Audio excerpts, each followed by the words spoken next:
Shalom à tous et bienvenue effectivement sur ces plateaux de YMC TV. Un plaisir pour nous de nous savoir face à vos écrans aujourd'hui. Je suis Nicole Mire à la présentation. Et bon, très chers téléspectateurs, sans pour autant tarder, nous avons un grand plaisir d'être accompagnés aujourd'hui par notre père, notre repère ainsi que notre pilote, le docteur Bishop Innocent Mobutu Kuzindamolo, qui est bien sûr le visionnaire de l'église Living in Christ Omega Ministries, qui va nous partager un point vraiment très important aujourd'hui. Nous allons partager avec lui un topic très important aujourd'hui. Nous allons parler sur la vision. Et sans plus tarder, très chers téléspectateurs, prenez déjà votre place car notre émission commence maintenant. Bonjour docteur. Bonjour Milka. Vous allez bien? Je vais très bien par la grâce de Dieu. Ça fait très longtemps, papa. Oui, effectivement, très longtemps, mais je bénis l'Éternel pour YMC TV. Ça permet encore que nous puissions nous retrouver. Vraiment. Gloire au Seigneur. Et déjà, papa, nous allons parler sur la vision aujourd'hui. Mais en nous introduisant déjà, comment vous définissez la vision? Je n'aimerais pas commencer par définir la vision, mais j'aimerais commencer par remercier d'abord le pasteur Victor avec cette grande vision. Parce que ce que nous vivons maintenant là, c'est la matérialisation d'une grande vision. Je connais la communauté des guetteurs depuis longtemps. Et quand je vois cet avancement, ce développement, j'ai dit, gloire soit rendue à l'Éternel. Coup de chapeau, pasteur, là où vous êtes. Coup de chapeau, frère Marcelin. Et merci de nous avoir invités sur votre plateau, ce beau cadre. Vraiment que Dieu bénisse tout le monde qui investit dans cette œuvre. Et maintenant, si nous voulons parler de la vision, j'aimerais dire que la vision, tout d'abord, a plusieurs définitions. Mais je vais donner la mienne, parce qu'il y a plusieurs centaines de définitions. Et qu'est-ce qu'une vision? Selon moi, la vision, c'est une image réelle du futur qui donne la passion et qui oriente les gens vers leur destinée, vers leur lendemain meilleur. C'est ça la vision. Wow. C'est tout. Image du futur. Okay. Mais ça doit être très réel. Pas une image floue. Image réelle du futur. Qui donne, j'ai dit quoi? La passion. Parce que ça ne donne pas la passion, ce n'est pas une vision qui peut réussir. Qui motive les gens, qui amène les gens vers leur destinée. Et cette destinée doit être meilleure. C'est comme ça que je définis la vision. Merci beaucoup, docteur. Est-ce qu'il est important d'avoir une vision dans la vie? Oh. Parce qu'il y a d'autres qui sont là, ils ne savent même pas ce qu'ils doivent faire. Quand ils sont encore jeunes, ils pensent qu'ils doivent profiter de la vie au lieu d'avoir une vision pour leur futur, pour leur destinée. Et ils sont là en train de passer les temps, faire du n'importe quoi et tout. La vision est très capitale dans la vie. Ouais. La vision est très importante. Pourquoi même la Bible dans Proverbe 29, 18 dit « Le peuple périt par manque de vision ». Sans la révélation, le peuple est sans frein. Donc sans la vision, le peuple périt. Parce que c'est un peuple qui n'a pas de direction. Là, on ne dit pas un leader, on dit tout le monde. Ça veut dire quoi? Seul quelqu'un qui n'a pas de futur n'a pas besoin de la vision. Mais tout le monde qui a un futur a besoin d'une vision. Et je ne sais pas, cet homme-là qui n'a pas de futur. Je crois que tout être vivant a un futur. Et donc, tout celui qui a la vie et qui a un lendemain, qui a un futur, a besoin d'une vision. C'est très important de savoir cela. Parce que certains pensent que la vision est seulement pour des leaders. Et pendant que même au sens large, tout le monde peut être leader, parce que le leadership, c'est l'influence, juste. Pourquoi c'est très important d'avoir une vision? Parce que l'homme a trois destinées. L'homme a la destinée spirituelle, l'homme a la destinée individuelle et l'homme a a la destinée corporative. Et la destinée spirituelle est déjà tracée par Dieu. C'est pour cela que Jean 3,16 dit, car Dieu a tant aimé le monde qu'il a donné son Fils unique, afin que quiconque croit à lui ne périsse point, mais qu'il ait la vie éternelle. Dieu veut que tout le monde ait la vie éternelle. Ça, c'est la destinée que Dieu donne déjà à tout le monde. Mais il y a, au-delà de ça, la destinée individuelle. Dieu nous a créés chacun d'une manière unique. Tu as ton ADN, j'ai mon ADN. Tu as ton futur, j'ai mon futur. Tu as ta destinée. Tu as ton couloir dans la vie. Et maintenant, par rapport à cette destinée individuelle, Dieu te connaît d'avance. Et il a une vision sur ta vie. Écoute ce qu'il dit à Jérémie. Dans Jérémie 1, verset 5. Avant que je t'eusse formé dans le ventre de ta mère, je te connaissais. Et avant que tu fusses sorti de son sein, je t'avais consacré. Je t'avais établi prophète des nations. Un Jérémie qui est déjà établi avant même sa naissance. Donc, pour nous chrétiens, contrairement aux gens du monde, ce qui est essentiel, ce n'est pas d'avoir une vision, mais de reconnaître la vision de Dieu pour toi. Celui qui va réussir, c'est celui qui arrive à reconnaître la vision que Dieu a pour lui. Donc, tu sais, ce qui distingue les faux serviteurs des vrais serviteurs, c'est quoi? C'est juste la vision. Parce que quelqu'un qui n'a pas de vision, qui ne connaît pas la vision de Dieu pour sa vie, c'est un serviteur autoproclamé. Mais si tu connais la vision que Dieu a pour ta vie, tu es réellement dans ton couloir et tu es obligé à réussir. Et donc c'est très important que chacun reconnaisse son appel, son onction, ses objectifs, sa destinée, et cela est englobé dans la vision, parce que c'est cela qui va t'aider à réussir dans la troisième destinée, qui est la destinée corporative. Quand je parle de la corporation, tu comprends? C'est le corps. La famille, c'est une corporation. Le pays, c'est une corporation. Et l'église, c'est une corporation. Et chacun doit jouer son rôle. Mais pour que chacun joue bien son rôle, il faut que chacun connaisse sa vision. La vision de Dieu pour sa vie. Et donc tu comprends que la vision est tellement importante. Tellement importante. Donc il faut que tu connaisses la vision que Dieu a pour toi. Cela t'aidera dans la vie et d'avoir l'influence dans la corporation.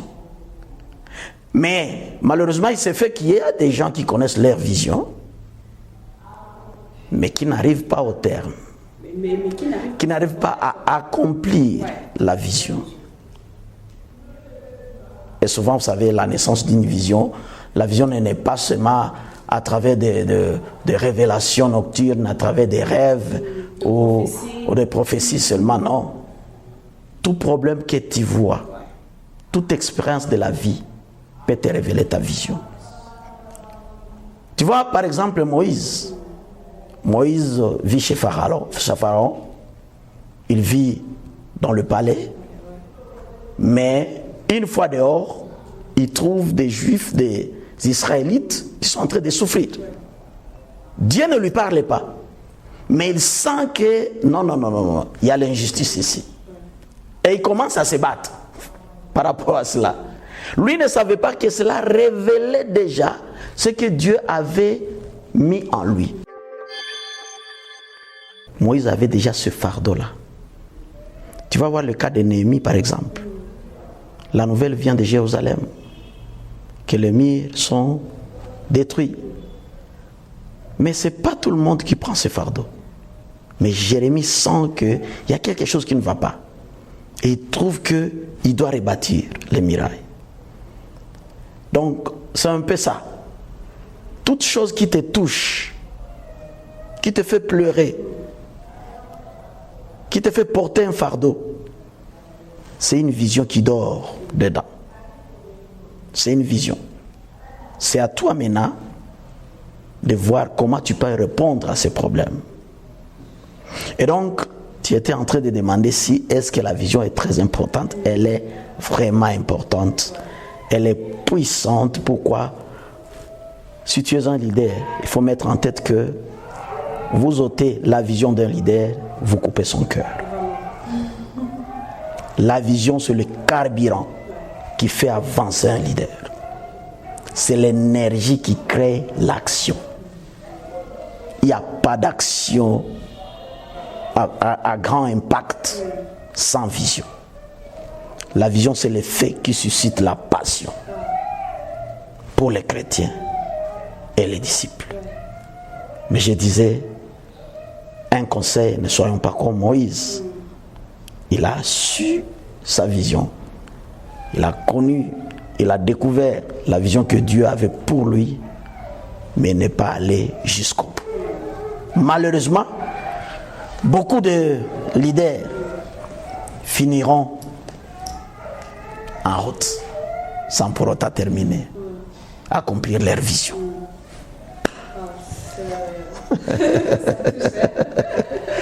Je lis quelque part, je ne sais pas si vous êtes pour avec cette affirmation. Ils sont en train de dire une vision sans action n'est qu'un rêve.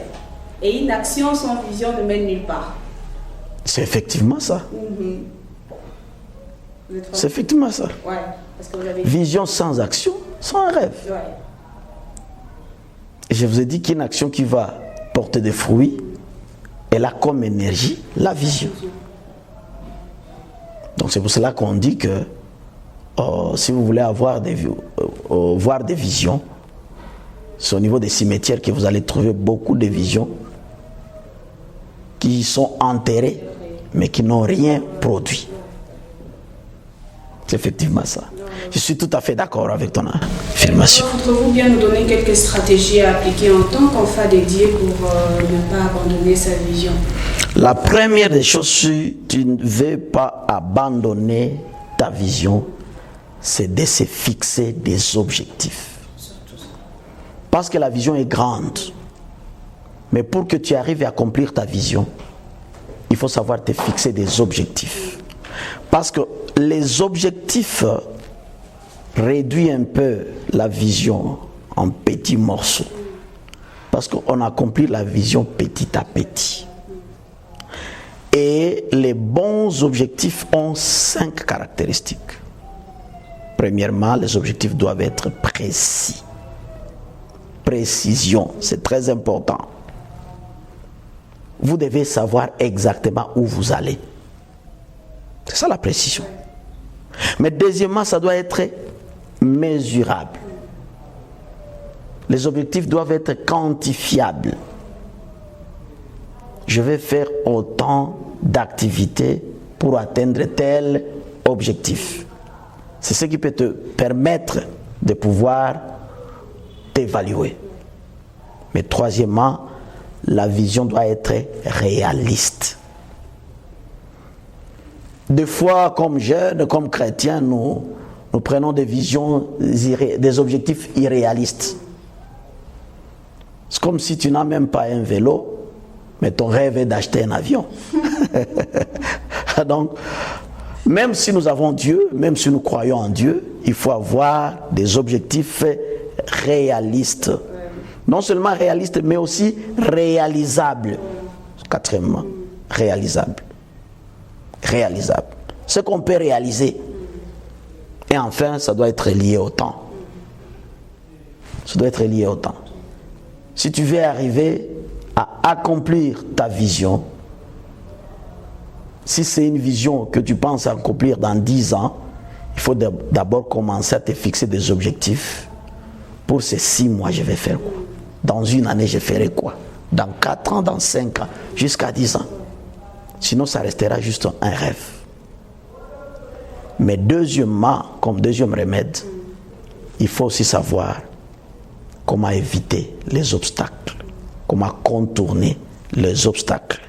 Dans la vie, il y aura toujours des obstacles qui feront en sorte que tu ne puisses réaliser ta vision.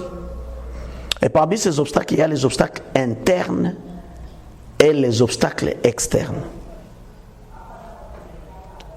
Ou les obstacles individuels ou personnels. Et parmi les obstacles individuels ou personnels ou internes, il y a par exemple les obstacles moraux. La morale est très importante si tu veux avancer. Il est dit que Dieu peut te donner des dons. Tu peux monter, tu peux avoir de l'influence. Mais le caractère peut te faire tomber. Donc, il faut éviter toute chose qui peut créer des scandales, qui peut faire en sorte que l'influence que tu avais déjà puisse être réduite en néant. Et pourtant, pour bâtir cette influence, ça prend du temps. Parmi les obstacles, il y a les obstacles éducationnels. Il y a des choses que tu ne peux pas faire parce que tu n'as pas étudié, malgré que tu as une grande vision.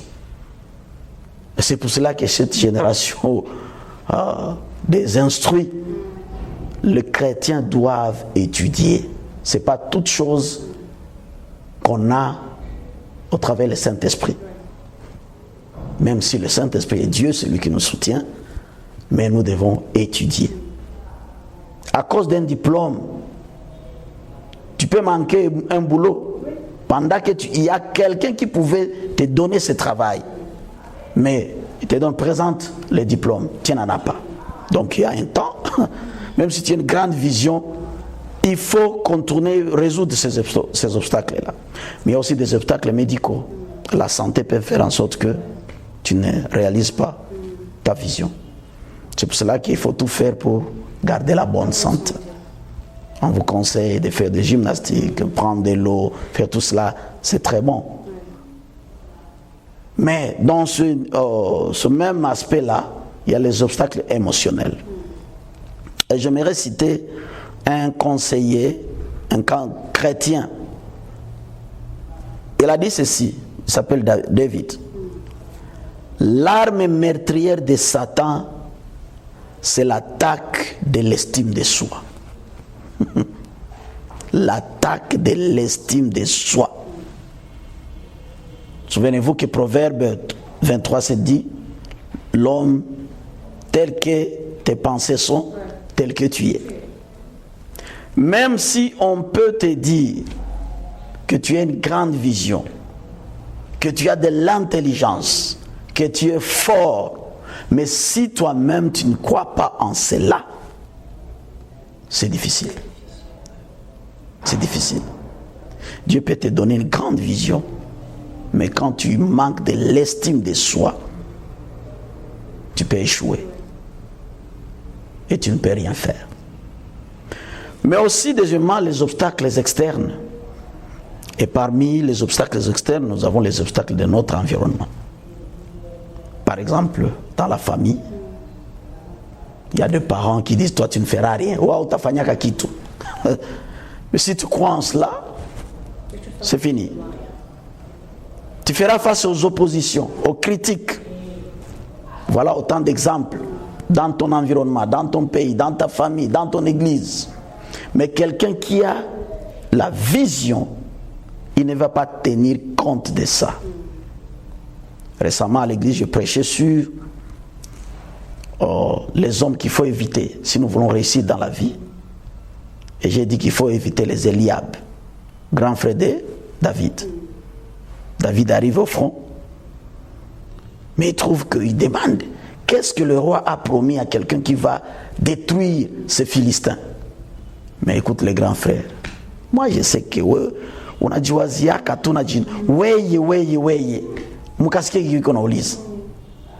David a demandé, qu'est-ce que je fais de mal? Posez cette question. Mais j'aime une chose chez David, il n'a pas discuté avec son grand frère. Il s'est détourné, il a posé la même question à quelqu'un d'autre. Et ces gens-là ont cru en lui. même si son grand frère n'a pas cru en lui, ces gens ont cru en lui et ils sont partis voir le roi. Et on a appelé David.